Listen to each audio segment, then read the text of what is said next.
Okay, welcome to the presentation on the Level 3 Mathematical Studies. It's a one-year AS, which is examined at the very end of the year. And the first thing to say is it's sometimes referred to as lots of different things. So throughout this presentation, or throughout the year, you may hear it called core maths. Essentially, core maths was brought in for students who wanted to take a maths qualification in year 12 or needed to take a maths qualification in year 12 in lots of different forms.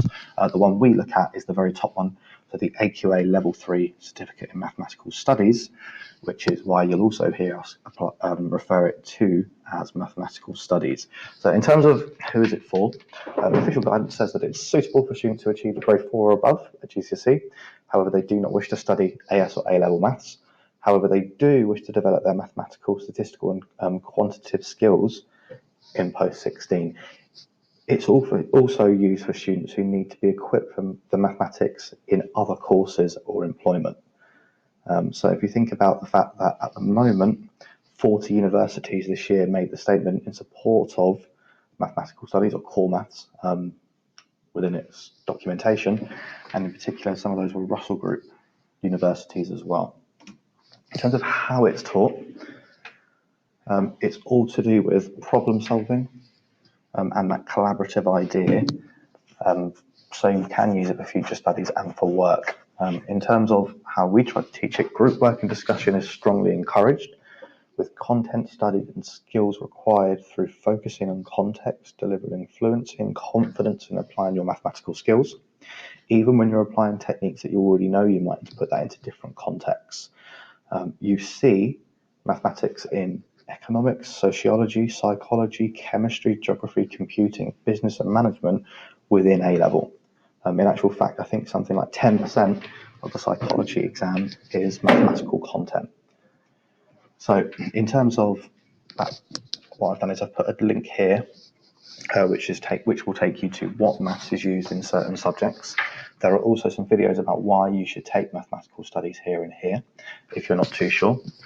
And what we'll say is that all core maths qualifications include interpreting solutions in context of the problem, understanding when error is used in a problem-solving context, which is why you might not end up with the perfect mathematical answer. You work with data, you work with risk and probability, you understand statistics. So when you see headlines in newspapers, you understand where that might have come from. And you use exponential models in growth and decay, because not everything is sort of a straight line graph from this point. And then most include some percentage change, interpretation of graphs, financial maths, estimation, normal distribution, correlation, and knowing the difference between something that is correlated and causation, and then making assumptions and evaluating a model. In terms of our particular course, our subject content is down at the bottom here. So we look at analysis of data, maths for personal finance, estimation, critical analysis, normal distribution, probabilities and estimation, correlation and regression. The reason we choose these particular units, the first three are fixed, the last four are our choices, because it actually suits our students a lot better on the courses that they end up taking around mathematical studies within A-level. So in terms of how you'll be assessed, there are two papers. They're both an hour and a half long. You get some prelim materials for each one, so you get to sort of know a little bit about the context that you're going to be given, and then you're given a blank one of those as you walk into the exam. Paper 1 are points 1, 2 and 3 from that bottom list. So you'll be looking at analysis of data, maths for personal finance and estimation, so things you'll need in the real world. And paper 2, look at the statistical techniques. Like I say, this is the option that we have chosen,